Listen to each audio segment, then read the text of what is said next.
I, 26F, am currently looking at a diamond ring on my finger that costs more than my ex-boyfriend's entire college tuition, and honestly, the sparkle is almost as bright as the look of pure, unadulterated terror on his face during dinner last night. For 4 years, I was the supportive girlfriend to my ex-boyfriend, 27M. I worked 2 jobs to pay our rent while he found himself in entry-level marketing roles. I did his laundry, and I even ghostwrote his LinkedIn post to help him look like a rising star. He was the king of subtle negging. He'd tell me I was lucky he liked curvy girls, or that I should be grateful he was so patient with my average career as a freelance graphic designer. The breakup happened 6 months ago, and it was brutal. He didn't just leave. He tried to incinerate my self-esteem on the way out. He'd finally landed a mid-level job at a prestigious global tech firm, and suddenly I wasn't on his level anymore. "Look, you're a great girl for a starter kit," he told me while packing his designer sneakers, shoes I'd bought him for his birthday. "But I'm moving into a different bracket now. I need someone who fits the corporate image. Face it, you'll never find anyone better than me. You're hitting 30 soon, and your little doodle business isn't exactly high society. You should probably just move back to your parents' town and settle for a local guy." I didn't beg. I didn't cry in front of him. I just changed the locks the second he walked out. What he didn't know was that one of my little doodle clients was a boutique branding agency that handled the personal ventures of the tech firm's founder, a man who makes millionaires look like they're playing with Monopoly money. We met during a project for his charitable foundation. He, 38M, didn't care about my bracket. He cared about the fact that I could visualize his ideas before he finished speaking. We started dating 3 months ago. It's the kind of relationship my ex-boyfriend thinks only exists in movies. He's brilliant, he's kind, and he treats me like a partner, not a subordinate. But the universe has a funny way of bringing the trash back to the curb. My boyfriend invited me to a small, intimate dinner at his estate to celebrate a successful quarterly merger. He mentioned he was inviting a few of the high-potential middle managers to show them what the company culture was all about.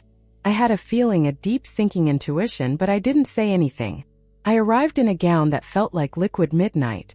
We were standing in the grand foyer when the guests started arriving. And there he was, my ex-boyfriend. He was wearing a rented tuxedo and holding a bottle of wine that probably cost him half a paycheck. He was busy sucking up to the VP of operations, laughing at jokes that weren't funny, trying desperately to look like he belonged in a room with a $10 million chandelier. He didn't see me at first. He was too busy scanning the room for the billionaire's wife he expected to see. But then my boyfriend put his hand on the small of my back and led me toward the group. "Everyone," my boyfriend said, his voice commanding the room, "I'd like you to meet my partner. She's the creative mind behind the new foundation branding, and the person who keeps me grounded." My ex-boyfriend turned around, a fake sycophantic smile plastered on his face. Then he saw me. The wine bottle in his hand slipped about 2 inches before he gripped it so hard I thought the glass would shatter. His face went from pale to a sickly mottled green.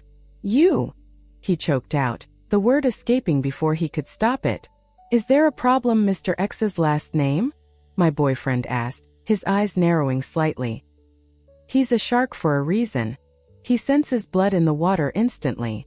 No, my ex stammered, his eyes darting between my designer jewelry and my boyfriend's protective stance. I didn't realize you two were acquainted. Acquainted, I said, smiling with every tooth I had. "We're much more than that. But you're right, it is a small world. How's the corporate image working out for you? I hope you're finding the right bracket of people." This was his first act of entitlement, the social pivot. Instead of apologizing or being professional, he spent the next 10 minutes trying to alpha the conversation. He started talking about marketing strategies, trying to impress my boyfriend while completely ignoring me, as if I were still the average girl he could talk over. "Sir, I've been looking at the Q3 metrics," he said, stepping between us. "I think we're being too soft on the branding. We need more aggressive positioning." My boyfriend didn't even look at the datasheet my ex tried to pull out. He just looked at me. "What do you think? Since you're the one who designed the strategy." "I think aggression is often a mask for insecurity," I said. "Don't you agree?" X's name? The dinner hadn't even started. and he was already drowning. But the dirty tricks were about to get much, much worse. He wasn't just there to eat. He was there to climb, and he thought he could use our past to pull me down. Stay tuned for part 2. I'm about to show you the private conversation he tried to force on me in the library, and the absolute lie he told my boyfriend about why we broke up. Subscribe if you want to see a mid-level manager realize his starter kit girlfriend is now his boss's boss. The tension at the dinner table was thick enough to choke on. My ex-boyfriend was seated directly across from me, and he spent the first 2 courses trying to maintain his rising star persona while his hands shook so badly he nearly dropped his silver. He kept trying to catch my eye with this weird, desperate look, half threatening, half pleading, as if we were still in on some secret together. But I wasn't the same girl who used to stay up until 2 a.m. fixing his PowerPoint presentations. I sat there, sipping a vintage Bordeaux, and watched him flounder. My boyfriend, being the sharp operator he is, noticed the weird energy immediately. He's not a man you can easily lie to. He built an empire by reading people's intentions before they even spoke. About halfway through the main course, I excused myself to go to the powder room. I needed a second of actual air. As I was walking back through the gallery, I heard fast, heavy footsteps behind me. I didn't even have to turn around to know who it was. "What the hell is this?" my ex-boyfriend hissed, grabbing my wrist to pull me into the shadows of the library doorway. I yanked my arm back and stepped into the light of the hallway, keeping my voice cold and level. "Get your hands off me. You're at a private function for your CEO. Act like you have a shred of dignity." Dignity. He let out a low, jagged sound that was supposed to be a laugh. "You're a fraud. You're playing him. You probably targeted him through that branding agency just to get back at me. Does he know you're a struggling freelancer who couldn't even pay her own half of the utility bill last year?" This was his second act of entitlement, the narrative hijack. He was trying to rewrite history to make himself the victim of my ambition. "I paid the whole bill, you coward," I reminded him. "I paid for the roof over your head for 4 years while you networked at happy hours. And for the record, I didn't target anyone." He valued my work, which is more than you ever did. "He won't value you when he finds out the truth," he snarled, leaning in close, his breath smelling like expensive wine and desperation.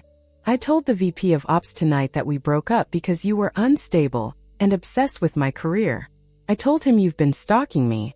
If I tell the boss that you're just using him to climb the social ladder, you'll be out on the street before dessert." "Are you threatening me?" I asked. "I'm giving you an out," he said, his eyes gleaming with a sick kind of triumph. "You leave now. Tell him you're sick. Tell him you can't see him anymore. Do that and I won't ruin your reputation. If you stay, I'll make sure he knows exactly what kind of starter kit girl you really are." I looked at him, really looked at him, and I realized I wasn't even angry anymore. I was just disgusted. I had wasted 4 years on a man who thought life was a series of transactions and power plays. "Go ahead," I said, stepping closer until I was in his personal space. "Go tell the man who owns this house, this company, and half the city that his partner is unstable. See how that works out for your Q4 metrics." I walked back into the dining room, my heart hammering against my ribs, but my face was a mask of calm. I sat back down next to my boyfriend. He reached under the table and squeezed my hand. "Everything okay?" he whispered. "Just a little clutter in the hallway," I replied. "Nothing I can't handle." But my ex wasn't done. He walked back in 5 minutes later looking smug. He leaned over and whispered something to the VP of Operations, who then looked at me with a sudden, sharp frown. The dirty trick was in motion. They were planting the seeds of doubt, trying to turn the evening into an interrogation of my character. The VP cleared his throat. "So, I hear you and our newest senior lead have a bit of a history? Small world, isn't it?" The table went silent. My boyfriend's grip on my hand tightened. He looked from the VP to my ex, then slowly back to me. This was the moment where the ugly truth was supposed to break me. The silence in the dining room was heavy, the kind that precedes a storm. My boyfriend didn't look flustered. He looked clinical. He slowly set his wine glass down, the stem clicking against the crystal with a sound like a gavel. He looked at the VP of Operations, then shifted his gaze to my ex-boyfriend, who was sitting there with a look of feigned concern. nodding slowly as if he were mourning my instability. A history? My boyfriend asked, his voice dropping an octave. It was that low, dangerous tone he used right before a hostile takeover. Mr. X's last name. Would you like to elaborate on that? My VP seems to think you have some insights into my partner's character that I've somehow missed. My ex adjusted his tie, smelling blood. He thought he'd won. This was his third act of entitlement, the moral high ground. Sir, it's a difficult thing to bring up in such a setting, but I feel a loyalty to the firm. We did date for a long time, and while she's talented, there were issues. Issues with boundaries, financial dependence, and a certain, how shall I put this, fixation on status. When I broke it off to focus on my career here, things got messy. I've had to block her on everything. I just wouldn't want someone with that kind of agenda influencing the foundation's branding. The VP nodded, looking at my boyfriend. He mentioned she's been looking for a way into the firm's executive circle for months, sir. It seems like a conflict of interest. I didn't defend myself. I didn't have to. I just looked at my boyfriend and nodded once. He reached into the breast pocket of his blazer and pulled out his phone. He tapped the screen a few times and slid it across the white linen tablecloth toward the VP. That, my boyfriend said, is a log from the firm's internal security server. It was flagged by my IT director this morning. It shows that over the last 48 hours, a mid-level manager used a backdoor administrative bypass to access the foundation's private vendor list. Specifically, the personal financial records and home address of our lead graphic consultant.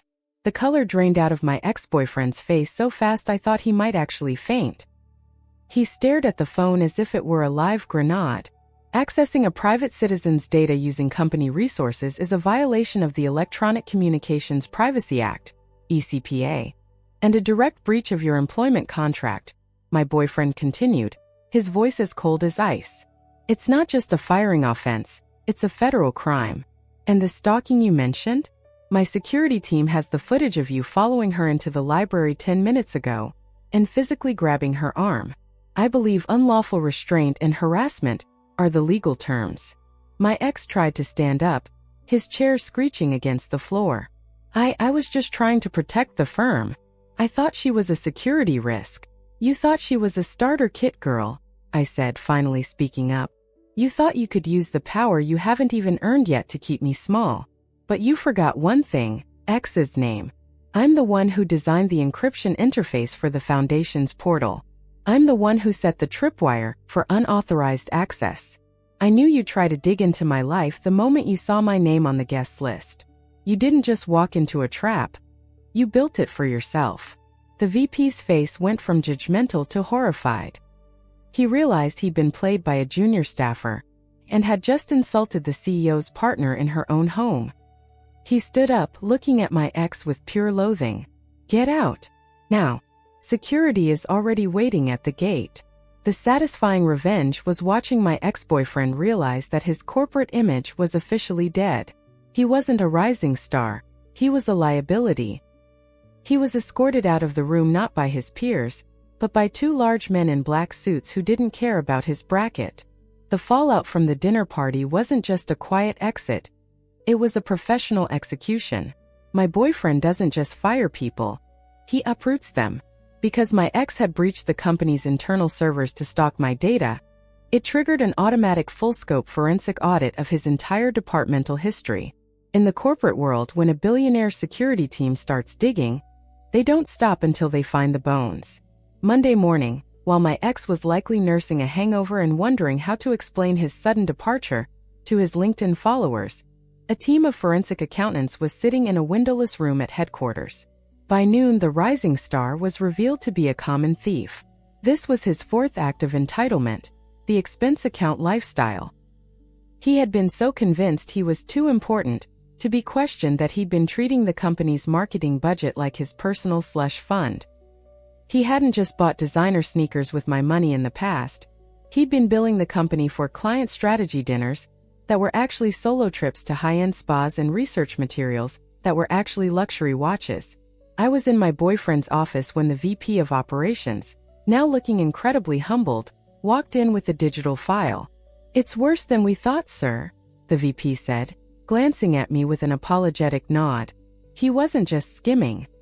He'd set up a shell company under his brother's name and was billing the firm for creative consulting services that didn't exist. He's funneled nearly $85,000 out of the Q3 budget. That's grand larceny and wire fraud, my boyfriend said, leaning back in his chair.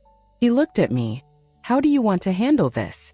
We can settle quietly for restitution, or we can refer this to the district attorney. He told me I'd never find anyone better, I said, looking at the spreadsheet of his thefts. He told me I was a starter kit. I think it's time he finds out what a finished product looks like in a court of law. The dirty trick my ex tried next was a classic move of a cornered rat. He called me from a burner phone, his voice shaking with a mix of fury and terror. If you don't drop the audit, I'll leak those photos, he hissed. You know the ones. From our second anniversary. I'll send them to every board member. I'll ruin your classy reputation before the week is over. This was the ultimate betrayal revenge porn blackmail. He thought that because I was now in a higher bracket, I'd be terrified of a scandal. He thought he could still control me with shame. Those photos were taken on a phone I paid for. Ex's name, I said, recording the call on my laptop. And in this state, non-consensual distribution of intimate images is a felony under Penal Code 647.6. My boyfriend doesn't just have lawyers. He has a digital forensics team that can trace a leak back to the exact IP address within minutes. You send one image and you aren't just going to jail for fraud, you're going away as a sex offender. Do you really want that corporate image? The silence on the other end of the line was the most satisfying thing I'd ever heard. He realized that the average girl he'd spent years negging was now a fortress he couldn't even scratch. The satisfying revenge was the coordinated strike. We didn't just sue him. We triggered the morality clause in his contract, which meant his entire stock option package, worth nearly $200,000 in vested shares, was forfeited back to the company. We then filed a civil suit for the $85,000 in stolen funds. By the time the legal dust settled, he didn't just lose his job. He lost every cent he'd ever made. The courthouse hallway was a symphony of echoing footsteps and cold, fluorescent light. My ex-boyfriend was sitting on a wooden bench, his head in his hands. The rented tuxedo was gone, replaced by a suit that looked like he'd slept in it, mainly because he probably had. Since his stock options were forfeited and his bank accounts were frozen under a prejudgment attachment, he was officially broke. He looked up as I walked toward him, flanked by two of the most expensive litigators in the state. The rising star now looked like a burnt-out match. You really did it, he whispered, his voice cracking. You destroyed me. I hope you're happy. You took my job, my money, and my reputation. Are you satisfied? I didn't take anything, X's name, I said, standing over him. I just stopped paying for your mistakes. You're the one who signed the shell company invoices. You're the one who clicked download on my private data. I'm just the one who made sure you faced the consequences. The satisfying revenge wasn't just the legal victory. It was the irony. The tech firm's board decided to spin off the branding and creative department into an independent subsidiary to avoid further internal conflicts. Because of my work on the foundation and my deep understanding of the firm's architecture, my boyfriend backed me as the majority shareholder. I am now the CEO of Midnight Creative. A month later, I was reviewing the first batch of applications for our entry-level data entry positions. Low-paying, repetitive work that requires zero corporate image and a lot of humility. One application caught my eye. It was from a freelance marketing consultant who had been blacklisted from every major firm in the city. He didn't know I owned the company. He just saw a job listing in a bracket he used to mock.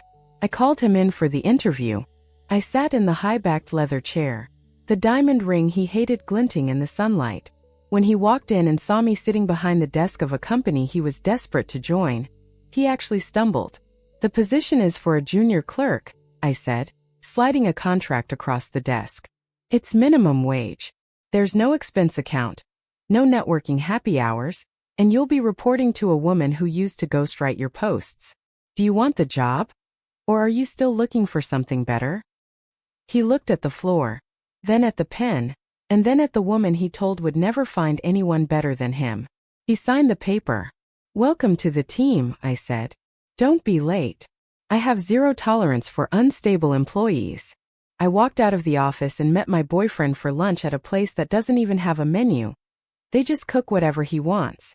I realized that the best revenge isn't just winning. It's becoming the person your bully always feared you could be, and then giving them a job so they have to watch you do it every single day. The starter kit is officially out of stock. If you enjoyed watching a high-potential narcissist get audited out of his designer sneakers and end up filing papers for the girl he tried to break, hit that subscribe button. I've got a mother-in-law who thinks my engagement ring should be sold to pay for her spiritual retreat in Bali.